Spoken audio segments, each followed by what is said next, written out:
Hey, what's going on YouTube? Welcome to another Season 8 League of Legends Champion Guide. Today I'll be covering AD carry Jhin, the Virtuoso. You will be poetry. Now before I hop into this guide, I'd like to quickly mention that I am streaming a lot more often on my Twitch now, so if you guys have not yet, please visit the video description below and send me a follow on Twitch. But with that out of the way, let's look at a couple reasons why you would want to play Jhin. So first, Jhin is a champion with some very long ranges. This doesn't come from his basic attack, but it does come from his W and his ultimate. Both of them have very long ranges and make him one of the longest ranged AD carries in the entire game. He's also got some really high burst damage because of his passive and some really solid lane control that comes from his E. He also has excellent scaling because he can have the most attack damage of any champion out there and some really solid crowd control, which makes him really solid with a crowd controlling support champion since they can chain crowd control. This can get you some fairly easy kills throughout that lane phase. Now, although Jhin is a fairly strong champion at the moment, he still has his fair share of cons. Early on in the game, Jhin's a champion that doesn't have a lot of mobility, so positioning properly is very important. He's also a fairly skill shot reliant champion, and if you're unable to land your W and your ultimate shots, you're not going to be that effective. Like all the other AD carries out there, he is a very squishy champion, so you must remain on the back line, and you don't have a built-in escape either, so you have to make sure you're not too far forward. Despite these cons, Jhin is a fairly strong AD carry in this current meta. Now for your runes, you have two main options, and the first one is the more old school way of going for precision and sorcery, grabbing Fleet Footwork as your keystone.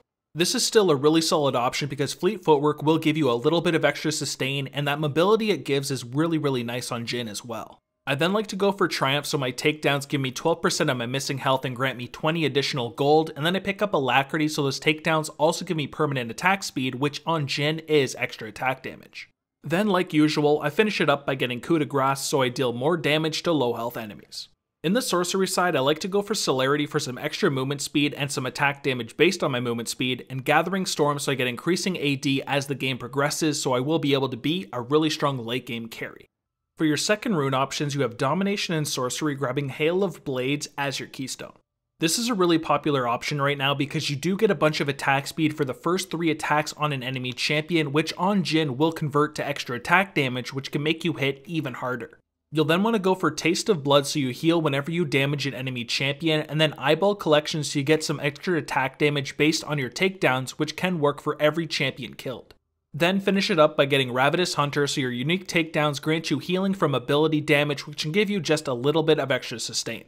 Now in the sorcery side, yet again you want to go for Celerity and Gathering Storm. As previously mentioned, you will get some extra movement speed and some attack damage based on that movement speed, and increasing amounts of AD as the game progresses from Gathering Storm. For your summoner spells, first of course you want to pick up Flash.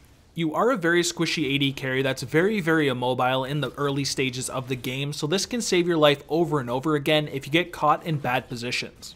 Of course, just like you see Jhins do all the time, you can always flash forward and finish off a low health enemy with your 4th shot as well.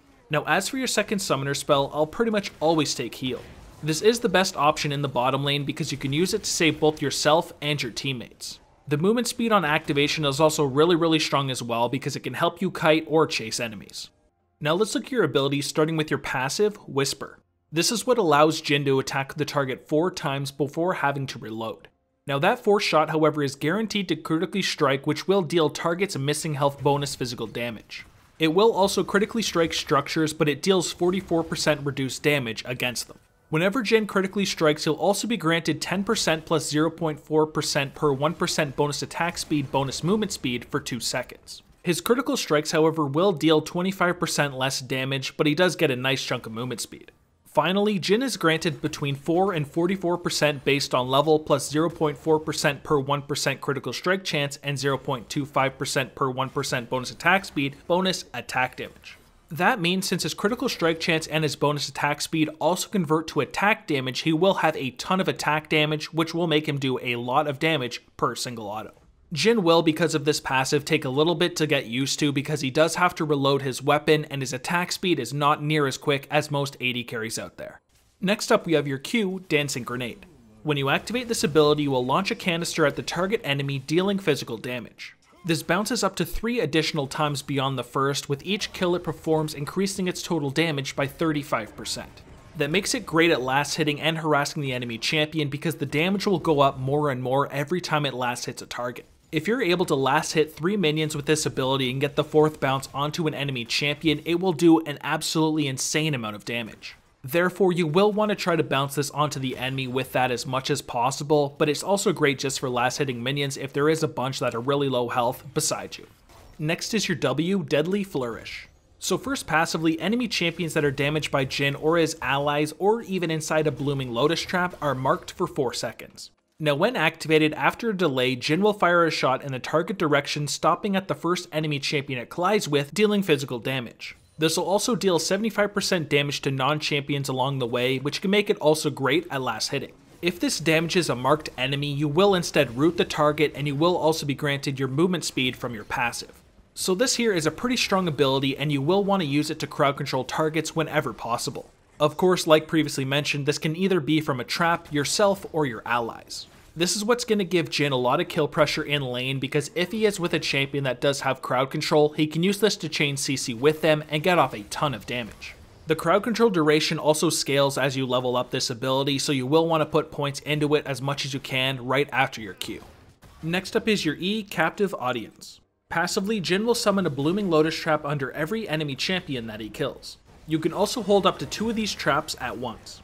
Now when activated, Jhin will place one of these traps at the target location that lasts 2 minutes. When an enemy walks over it, it will start to bloom and enemies will be revealed for 4 seconds. They will also be slowed for 35% for 2 seconds before it detonates, which deals magic damage to all enemies caught in the explosion. Now this damage, however, is definitely not reliable because you have more than enough time to escape the trap, so this is the ability we want to max last. It is an okay ability to put a point into early on though because you can drop it around the lane to watch for enemies coming in for ganks. Other than that though, it's not the best ability out there. We definitely want to focus on maxing our Q and our W. And that brings us to the last ability, your ultimate, Curtain Call. On first cast, after a brief delay, Jhin begins channeling for up to 10 seconds, during which he can use this ability up to 4 times.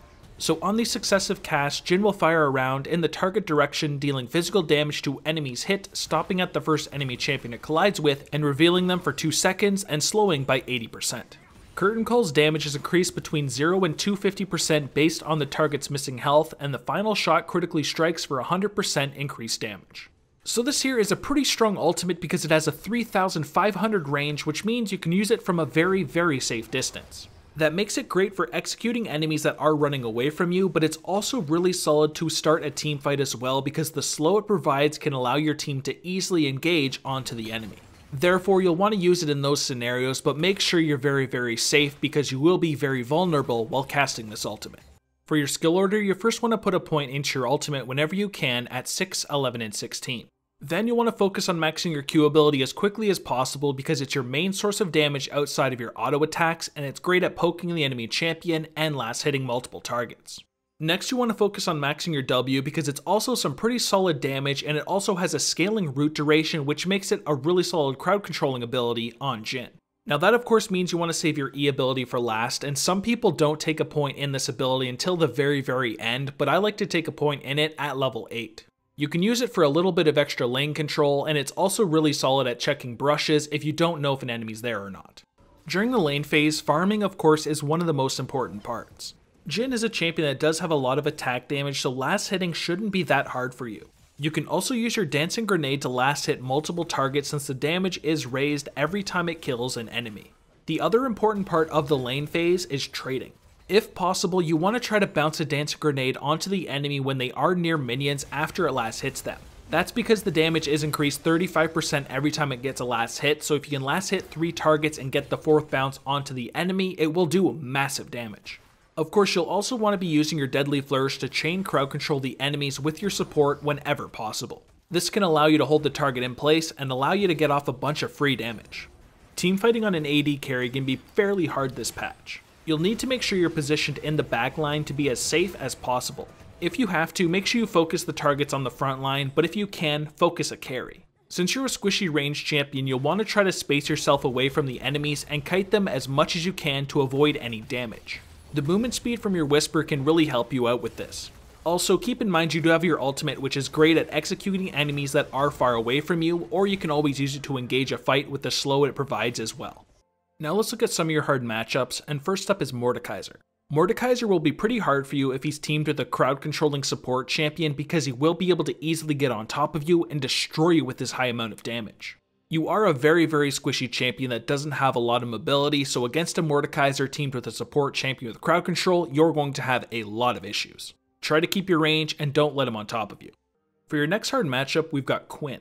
Quinn is a really strong champion at the moment, and her blind ability is really strong against Jhin, and if she hits you with it, you're not going to be able to attack obviously, and she will pretty much just one-shot you. Therefore, you'll have to be very careful against a Quinn because of course she has a lot of mobility in her ultimate, so keep track of where she is as much as possible and try not to get into a 1v1.